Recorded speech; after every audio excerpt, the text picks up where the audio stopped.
नमस्कार।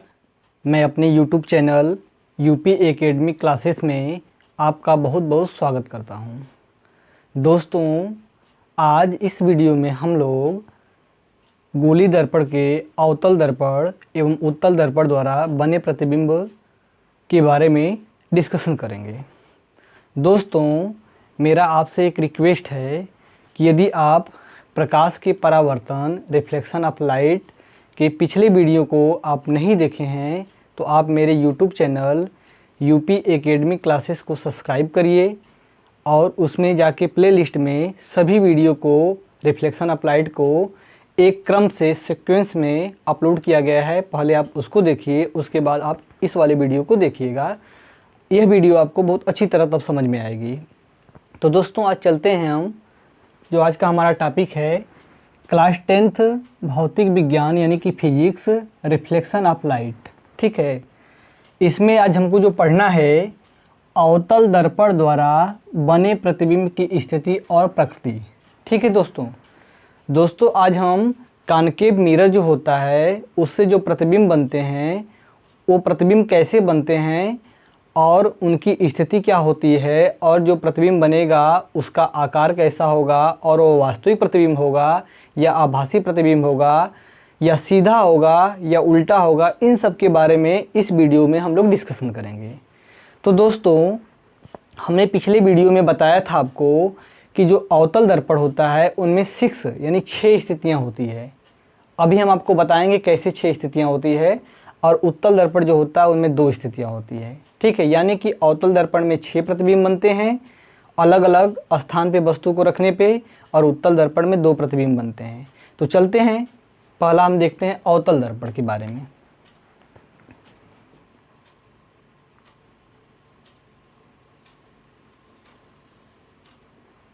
ये रहा Mn M2, पीछे हम पॉलिश कर देते हैं इस तरह।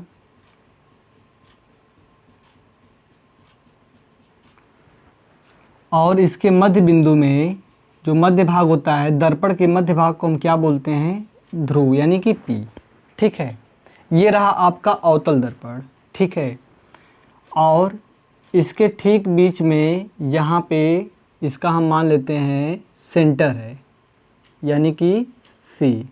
तो यहाँ पे क्या हो जाएगा, इसको मिला देंगे P और C, ये जो हुआ, यानी कि दर्पण के ध्रुव और ये वक्रता केंद्र यानी कि इसको हम बोलेंगे C को मिलाने वाली रेखा को हम क्या बोलते हैं?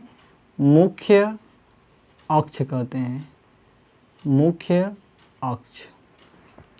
और इन दोनों के बीच में क्या होता है आपका? फोकस यानी मुख्य फोकस, इसको हम F बोलते हैं। तो दोस्तों, जो हमारा पहली स्थिति, अब इसमें देखेंगे कि हम कैसे 6 स्थिति बनती है।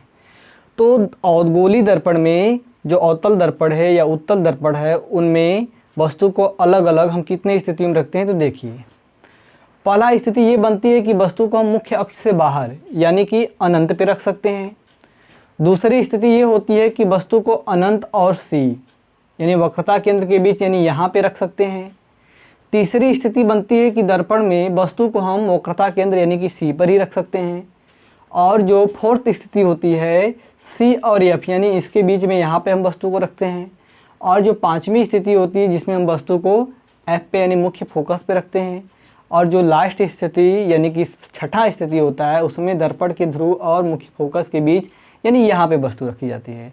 और जो सातवां स्थिति होती है वो होता ही नहीं है, क्योंकि जब हम F और P के बीच में वस्तु को रख चुके हैं तब हम दर्पण के यानी कि दर्पण पे नहीं रखेंगे। आप देखेंगे कभी दर्पण पे अपना हाथ रख देंगे तो इमेज तो बनेगा, लेकिन आप उसके बारे में स्टडी नहीं कर पाएंगे, देख नहीं पाएंगे, उसके बारे में विश्लेषण नहीं कर पाएंगे, जान नहीं पाएंगे, क्योंकि आपको दिखाई नहीं देगा। तो हमारी इस तरह 6 स्थिति हो गई, जिसमें हमारा पहला स्थिति क्या बनता है? जब हम वस्तु को अनंत पे रखते हैं। तो आप यहाँ पे लिखेंगे सबसे पहले वस्तु की स्थिति में, यानी कि यहाँ जो पहला स्थिति आपका है, तो हमको वस्तु कहाँ पर रखना है? वस्तु की स्थिति में अनंत पर। तो यहाँ पे आपको लिखना पड़ेगा वस्तु की स्थिति में क्या लिखना है? अनंत पर।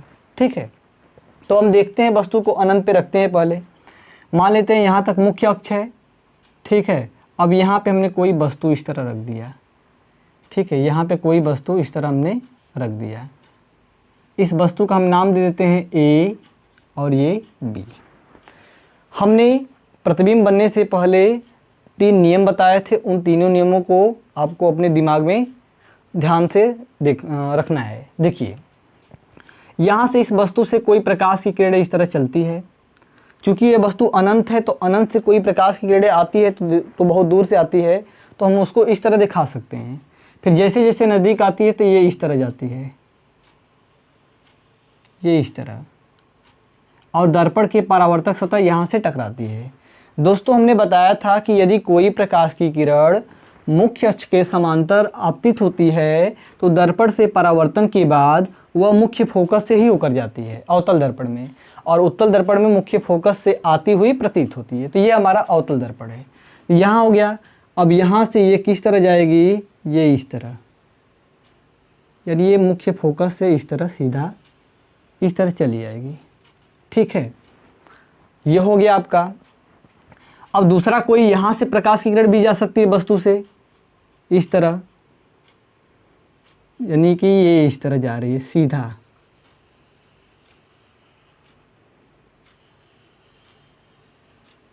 और यहाँ पे टकराती है, परावर्तक सतह यहाँ पे टकराती है। तो ये भी मुख्य अक्ष के समांतर जा रही है, जो हमारा पहला नियम था कि मुख्य अक्ष के समांतर जाने वाली किरणें हमेशा फोकस से होकर जाती है। तो यह भी आपका ये इस तरह,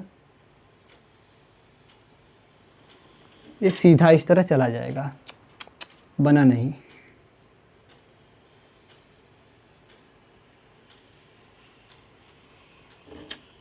इस तरह ये, ठीक है।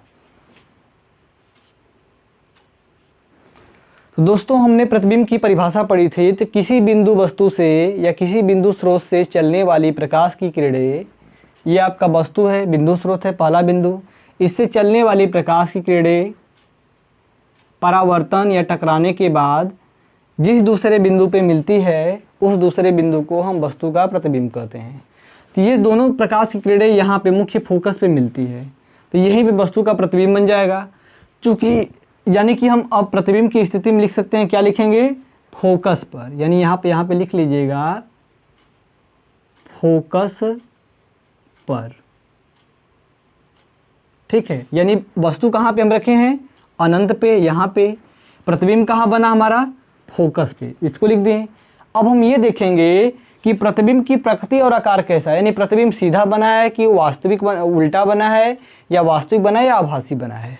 तो दोस्तों, ये सभी प्रकाश की किरणें वास्तविक रूप से मिल रही हैं, ठीक है। ऐसा नहीं कि मिलती हुई प्रतीत पड़ रही हैं, ऐसा नहीं है, वास्तविक रूप से यह मिल रही हैं। तो ये जो हमारा प्रतिबिंब बनेगा कैसा बनेगा, वास्तविक बनेगा। तो हम लिखेंगे इसमें प्रतिबिंब की प्रकृति एवं आकार में वास्तविक। दोस्तों, हमने कल बताया था कि जो वास्तविक प्रतिबिंब होते हैं वो हमेशा उल्टा बनते हैं। तो क्या हो जाएगा, वास्तविक उल्टा। अब इसका बचा आकार, यानी वास्तविक उल्टा। और अब ये देखिए, ये वस्तु से छोटा बना या बड़ा, क्योंकि हम वस्तु तो अनंत पे रखे हैं, ठीक है। तो अनंत पे जो वस्तुएं होती हैं उनका प्रतिबिंब, जैसे सूर्य क्या होता है, बहुत अनंत दूर पे है, लेकिन हमको कैसा दिखाई देता है, बहुत छोटा दिखाई देता है। लेकिन वाकई में जो सूर्य है वो पृथ्वी से भी बड़ा है। तो यानी वस्तु तो बहुत बड़ा है और उसका प्रतिबिंब क्या बना है, बहुत छोटा बना है। तो इसी तरह यहाँ पे कंडीशन है कि वस्तु तो अनंत पे रखी है, लेकिन इसका प्रतिबिंब मुख्य फोकस से वैसा बना है, यानी बहुत छोटा बना है। तो हम लिख सकते हैं आकार में वस्तु से बहुत छोटा, वस्तु से बहुत छोटा, बहुत छोटा। तो ये रहा हमारा आपका पहला स्थिति, यानी जब हम वस्तु को अनंत पे रखते हैं यहाँ पे, तो उसका जो प्रतिबिंब यानी इमेज बनता है, ये मुख्य फोकस यानी यह पर बनता है। और स्थिति कैसी है, वास्तविक, चूंकि ये प्रकाश की किरणें वास्तविक रूप से मिल रही हैं, तो प्रतिबिंब कैसा होगा, वास्तविक होगा, ठीक है। और वास्तविक प्रतिबिंब उल्टा होते हैं तो उल्टा होगा। वस्तु देखिए ये साइज है, प्रतिबिंब का बहुत छोटा बना है, यानी वस्तु की तुलना में यहाँ पे बहुत छोटा सा बना है। तो यानी वस्तु क्या है, जो प्रतिबिंब है वो वस्तु से बहुत छोटा है। अब हम देखेंगे दूसरी स्थिति। दोस्तों हमने बताया था कि दूसरी स्थिति में वस्तु को हम रख सकते हैं, ये सी है वक्रता केंद्र और ये अनंत है, इसके बीच में। यानी हम दूसरी स्थिति यहाँ पे लिखेंगे, दूसरी स्थिति में वस्तु की स्थिति में लिखेंगे अनंत और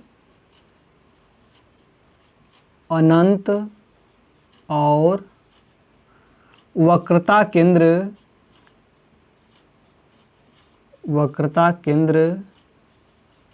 के बीच। ठीक है, वस्तु हमारा अनंत और वक्रता केंद्र के बीच रहेगा। तो अब देखते हैं बना के कहाँ पे प्रतिबिंब बनता है।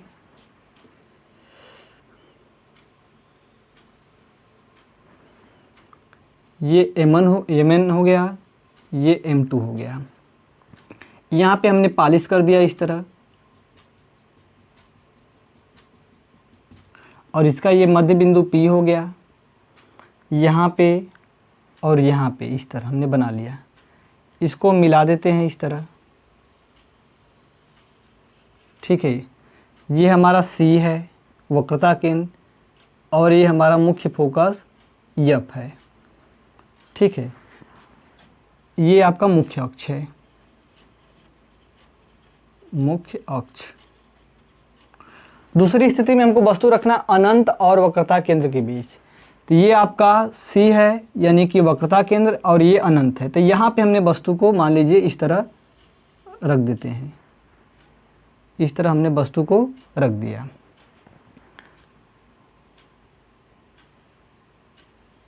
वस्तु का नाम हम दे देते हैं A और B। दोस्तों इससे एक प्रकाश की किरण इस तरह जाती है मुख्य अक्ष के समांतर। तो आप पढ़े हैं कि मुख्य अक्ष के समांतर जाने वाली किरणें कहाँ से जाएगी? मुख्य फोकस से। यानी इसको आप ये इस तरह, यानी यहाँ पे इस तरह चली जाएगी, ये मुख्य फोकस से। और दूसरी किरण हम ले सकते हैं, दोस्तों थोड़ा इसको इधर कर लीजिए, बेहतर रहेगा यहाँ पे। ठीक है, इसको हम ऊपर लिख दे रहे हैं, और दूसरी किरण हम यहाँ से ले सकते हैं इसको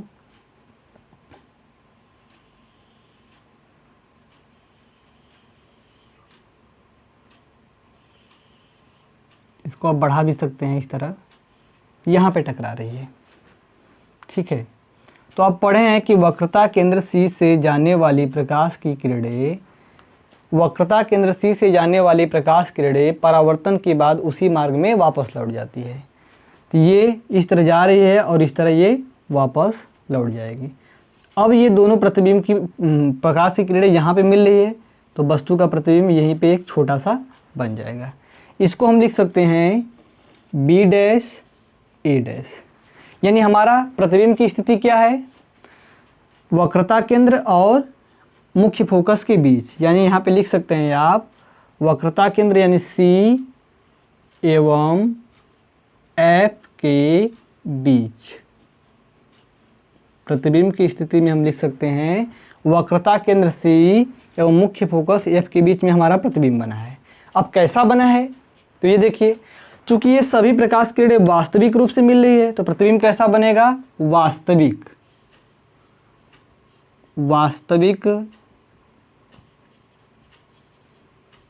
यहाँ पे आप देख सकते हैं कि ये उल्टा बना है, इसका जो सर है ऊपर की ओर है, लेकिन ये क्या है? नीचे की ओर है। तो ये वास्तविक है, उल्टा है। आप यहाँ पे देख सकते हैं वस्तु की साइज ये है, प्रतिबिंब की साइज ये है। यानी क्या है? वस्तु जो है बड़ा है और प्रतिबिंब जो है उससे छोटा है। बहुत छोटा नहीं है लेकिन छोटा है।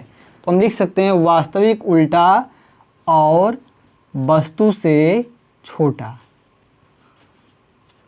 वस्तु से छोटा।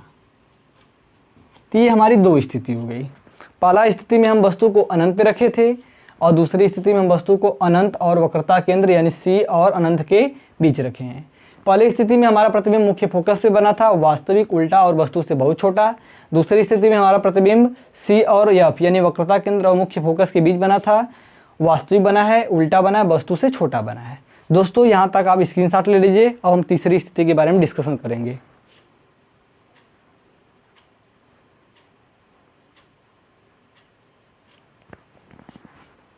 दोस्तों हमारी चौथी जो स्थिति है वो हो जाएगी, हम वस्तु को रखेंगे, तीसरी जो स्थिति हमारी है वह है वस्तु की स्थिति में वक्रता केंद्र पे, वक्रता केंद्र पर। अब देखिए ये अवतल दर्पण हो जाएगा इस तरह, Mn M2 P इस तरह हमने बना लिया। यहाँ पे हम F लिख देते हैं और यहाँ पे C। ठीक, ये है आपका मुख्य अक्ष। ठीक, वस्तु को हमको रखना है C पे, यहाँ पे हमने वस्तु रख दिया। एक प्रकाश की किरण मुख्य अक्ष के समांतर जाती है, मुख्य अक्ष के समांतर, जो हमेशा कहाँ से होके जाएगी, जो हमेशा ये मुख्य फोकस से ही होके जाएगी। और दूसरी जो हमारी प्रकाश किरण है यहाँ से, वह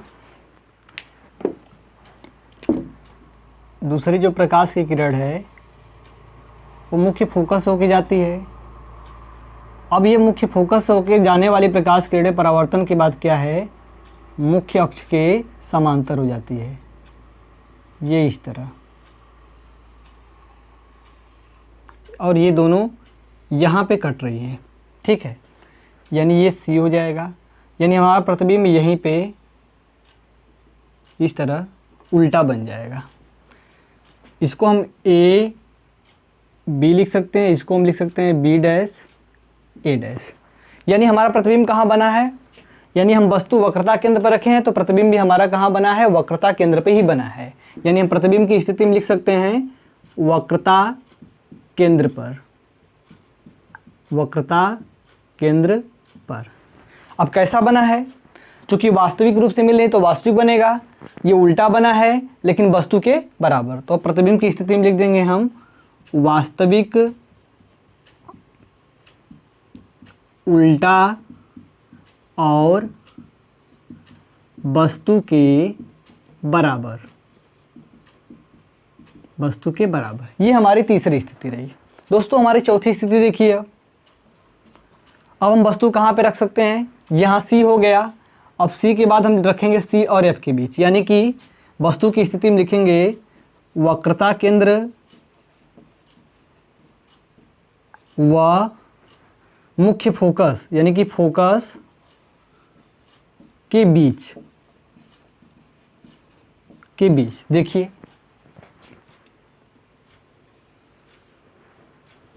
ये रहा आपका अवतल दर्पण, Mn M2 यहाँ पे P, और इस तरह मान लीजिए हमने इस तरह मुख्य अक्ष खींच दिया, ये P हो गया। यहाँ पे F, यहाँ पे C, ये मुख्य अक्ष है, मुख्य अक्ष। ठीक, अब हमको वस्तु को कहाँ पे रखना है, C और F के बीच, यही ना, C और F के बीच रखना है। चौथी स्थिति हमारी जो है, तो हम वस्तु को C और F के बीच यानी यहाँ पे रख देते हैं, A और B। एक प्रकाश की किरण जो है मुख्य अक्ष के समांतर जा रही है, जो हमेशा कहाँ से जाएगी, ये मुख्य फोकस से ही जाएगी। ठीक, इस तरह। और एक जो हमारी प्रकाश की किरण है वो जो है ये मुख्य फोकस होके जा रही है, जो मुख्य फोकस होकर जाने वाली किरणें परावर्तन के बाद मुख्य अक्ष के समांतर हो जाती है, ये इस तरह। यानी कि यहाँ पे कट रहे हैं, यहाँ पे, तो यहीं पे प्रतिबिंब बन जाएगा इस तरह। ठीक, यानी इसको आप लिख सकते हैं B डैश A डैश। यानी हम क्या देख रहे हैं, यानी प्रतिबिंब हमारा कहाँ बना है, C के बाहर बना है, यानी वक्रता केंद्र के बाहर। तो यहाँ पे लिख देंगे वक्रता केंद्र के बाहर या परे।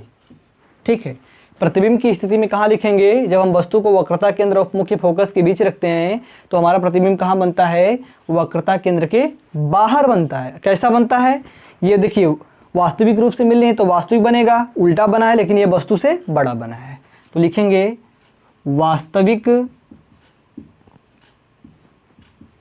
उल्टा और वस्तु से बड़ा। दोस्तों यहाँ तक आप स्क्रीनशॉट ले लीजिए, इसके बाद हम 5वीं और 6वीं स्थिति के बारे में डिस्कशन करेंगे। दोस्तों हमारी 5वीं स्थिति है वस्तु को कहाँ रखना है हमको, वस्तु की स्थिति फोकस पे। देखिए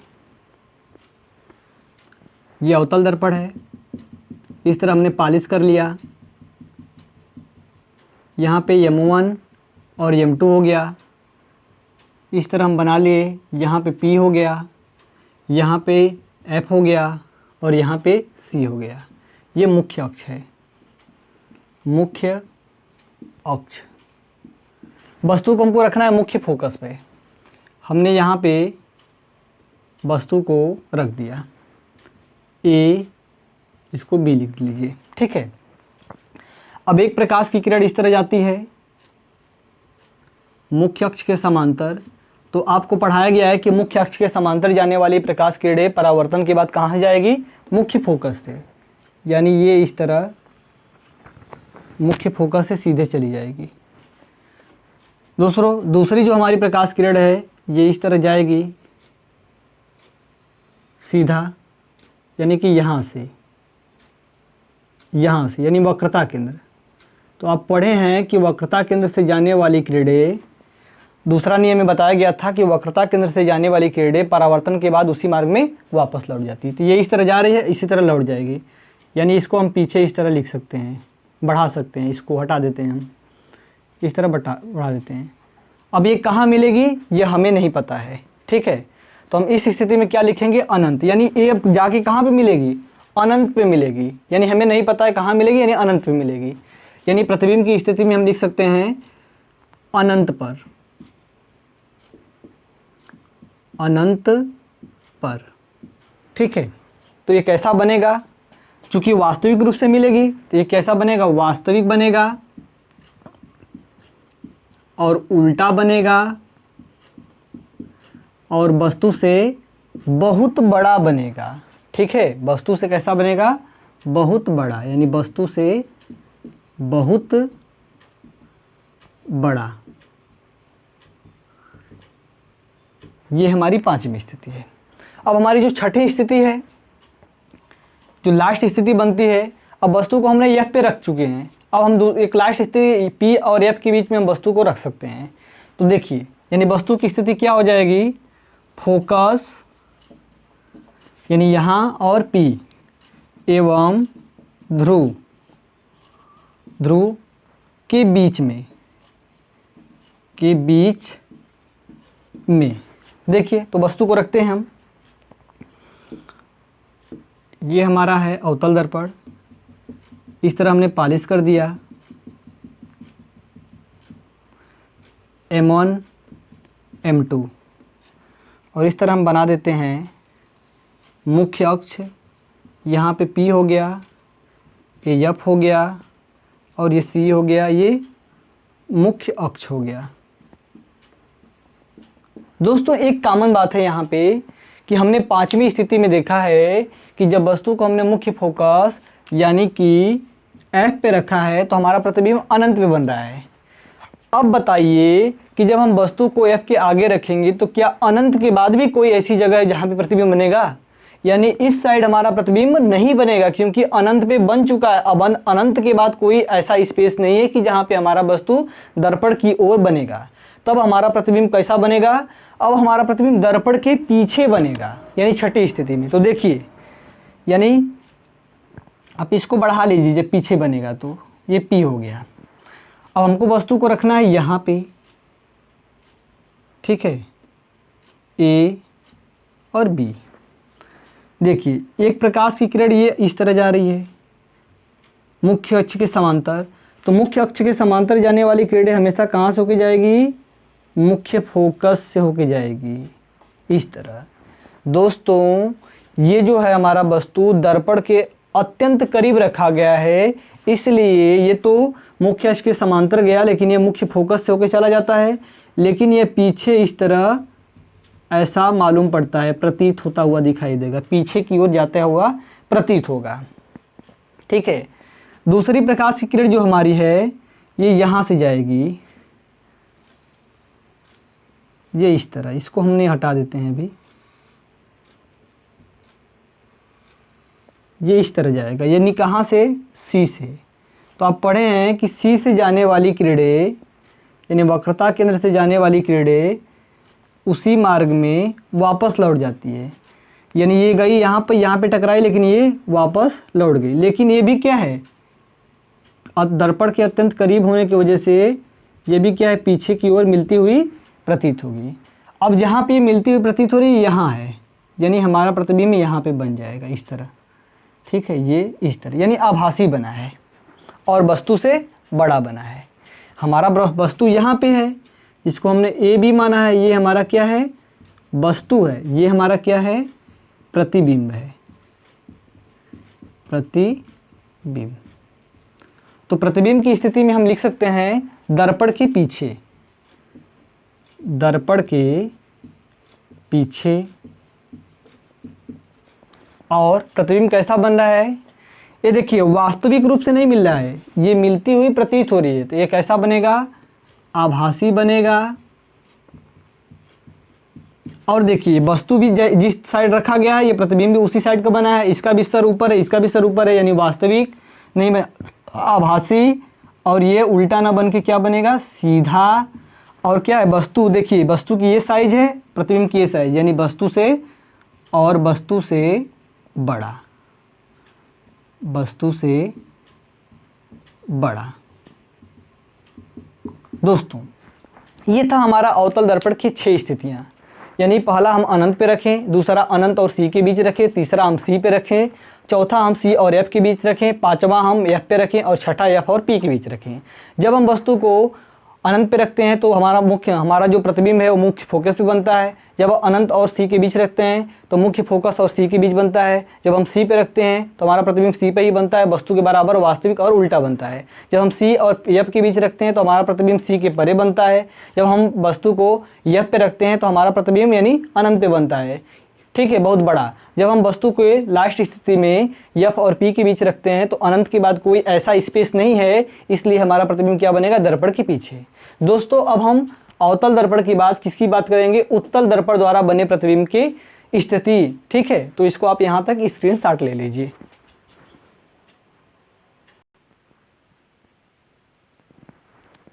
दोस्तों उत्तल दर्पण द्वारा बने प्रतिबिंब की स्थिति और प्रकृति। दोस्तों उत्तल दर्पण में 2 स्थिति होती है। रीजन क्यों, क्योंकि जो उत्तल दर्पण है, उत्तल दर्पण का फोकस इधर होता है, सी इधर होता है, जबकि हम वस्तु किधर रखते हैं, इधर ना रख के इधर रखते हैं। अब इधर हम क्यों नहीं रखेंगे, क्योंकि जब इधर रखेंगे तो इधर पेंट पोता गया है, यानी पॉलिश किया गया है, उधर से कोई इमेज ही नहीं बनेगा। ठीक है, आप दर्पण में जिधर पॉलिश किया जाता है उधर से आप चेहरा देखेंगे तो उसमें आपका आकृति यानी प्रतिबिंब नहीं बनता है। ठीक वैसे ही यहाँ पे जिस साइड पॉलिश किया गया है, यदि उधर से हम वस्तु को रखेंगे तो उसका भी प्रतिबिंब नहीं बनेंगे।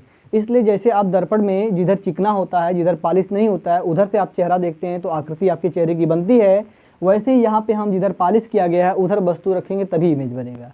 तो इस साइड हमारा 2 कंडीशन, एक आप अनंत पे रख सकते हैं, एक अनंत और यहाँ पे जो पी है उसके बीच रख सकते हैं। इसलिए उत्तल दर्पण में 2 स्थिति होती है। देखिए पहला स्थिति में हम वस्तु को कहाँ पे रखेंगे, अनंत पर, अनंत पर। देखिए जैसे हम वस्तु को मान लीजिए यहाँ पे रख देते हैं, ये हमारा वस्तु है जिसको हम लिख देते हैं ए बी। यहाँ से प्रकाश किरण जा रही है इस तरह, तो आप पढ़े हैं मुख्य अक्ष समांतर जाने वाली किरणें कहाँ से होकर जाएगी, फोकस से आती हुई प्रतीत होगी इसमें। तो ये किधर चली जाएगी, इधर मुड़ जाएगी, लेकिन ये पीछे क्या है, मिलती हुई फोकस पे प्रतीत होगी। ऐसी एक प्रकाश किरण यहाँ से जाती है इस तरह, ये भी मुख्य अक्ष के समांतर जा रही है, लेकिन ये भी क्या है, इधर की ओर मुड़ जाएगी, लेकिन यहाँ पे पीछे क्या होगी, इस तरह जाती हुई इस तरह, यानी ये फोकस से आती हुई प्रतीत हो रही है। तो जो हमारी दोनों प्रकाश की किरणें कहाँ पे मिल रही है, ये मुख्य फोकस यहाँ नहीं, यहाँ पे मिल रही है। तो वहीं पे हमारा प्रतिबिंब क्या होगा, बन जाएगा। चूंकि ये मिलती हुई प्रतीत हो रही है इसलिए प्रतिबिंब कैसा बनेगा, आभासी। पहले तो देखिए प्रतिबिंब की स्थिति में हम क्या लिखेंगे, यानी कि फोकस पर। प्रतिबिंब की स्थिति में आप लिख लीजिएगा फोकस पर, ठीक है, फोकस पर। लेकिन कहाँ, दर्पण के पीछे, ये दर्पण के आगे नहीं, पीछे। फोकस पर दर्पण के पीछे, ठीक है। अब कैसा बना है, ये चूंकि मिलती हुई प्रतीत हो रही है तो ये क्या हो जाएगा, आभासी। ये कैसा बनेगा, जो आभासी प्रतिबिंब होते हैं वो कैसा होते हैं, सीधा होते हैं, इसलिए सीधा हो जाएगा। आप यहाँ देख रहे हैं वस्तु बड़ी है लेकिन प्रतिबिंब छोटा बना है, और ये क्या हो जाएगा, वस्तु से बहुत छोटा, वस्तु से बहुत छोटा। ये हमारी पहली स्थिति होगी। अब दूसरी स्थिति देखिए क्या होगा, दूसरी स्थिति हो जाएगी अनंत व अनंत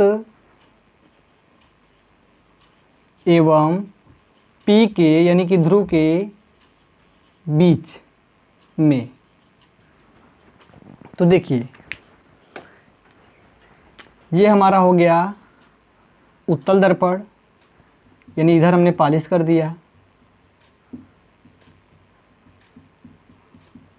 ये M1 हो गया, M2 हो गया, और इस तरह हमने बना दिया।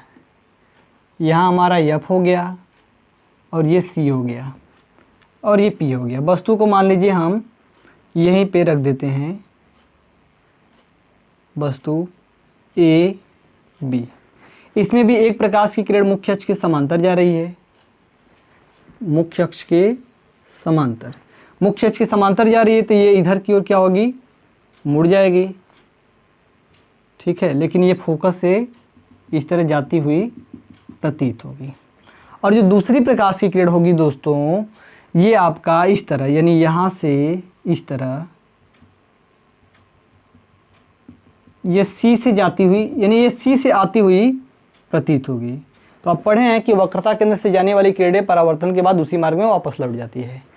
तो ये हमारा यहाँ पे कट रहा है, इसलिए यहाँ पे प्रतिबिंब बन जाएगा छोटा सा, यानी इसको लिख सकते हैं A डैश B डैश। यानी प्रतिबिंब कहाँ बन रहा है, P और दर्पण के पीछे, P और F के बीच। यानी यहाँ पे लिख सकते हैं दर्पण के पीछे P व F के बीच। कैसा बन रहा है, ये बनेगा आपका आभासी, सीधा। आभासी इसलिए बनेगा क्योंकि ये मिलती हुई प्रतीत हो रही है, सीधा और वस्तु से छोटा, और वस्तु से छोटा, ठीक है दोस्तों। ये हमारा जो वीडियो रहा अवतल दर्पण द्वारा प्रतिबिंब बने, ठीक है, अवतल दर्पण द्वारा प्रतिबिंब की स्थिति और प्रकृति, और उत्तल दर्पण द्वारा प्रतिबिंब की प्रकृति और स्थिति के बारे में। तो अवतल दर्पण में 6 स्थितियां थी, उत्तल दर्पण में 2 स्थितियां, जिसका हमने किरण आरेख बना के आपको क्रमशः पार्ट बाई पार्ट समझाने का प्रयास किया। दोस्तों यदि इसके बाद भी आपको यदि कोई डाउट है, कोई समस्या है, तो आप हमसे टेलीग्राम पे जुड़ सकते हैं। प्ले स्टोर से टेलीग्राम ऐप्स को डाउनलोड कीजिए और उसको ओपन कीजिए, और यूपी एकेडमी क्लास को सर्च कीजिए, और नीचे लिंक में नीचे जाके ज्वाइन कर लीजिए। कोई भी आपका डाउट हो आप उसका स्क्रीनशॉट या फ़ोटो खींच के उसमें भेज सकते हैं। हमारी टीम यूपी एकेडमी क्लासेस आपकी पूरी मदद करेगी। दोस्तों आई होप, मुझे आशा है कि ये वीडियो आपको अच्छी लगेगी। यदि दोस्तों मेरी ये वीडियो अच्छी लगती है तो मेरे चैनल यूपी एकेडमी क्लास को सब्सक्राइब करिए, लाइक करिए और शेयर करिए। जय हिंद।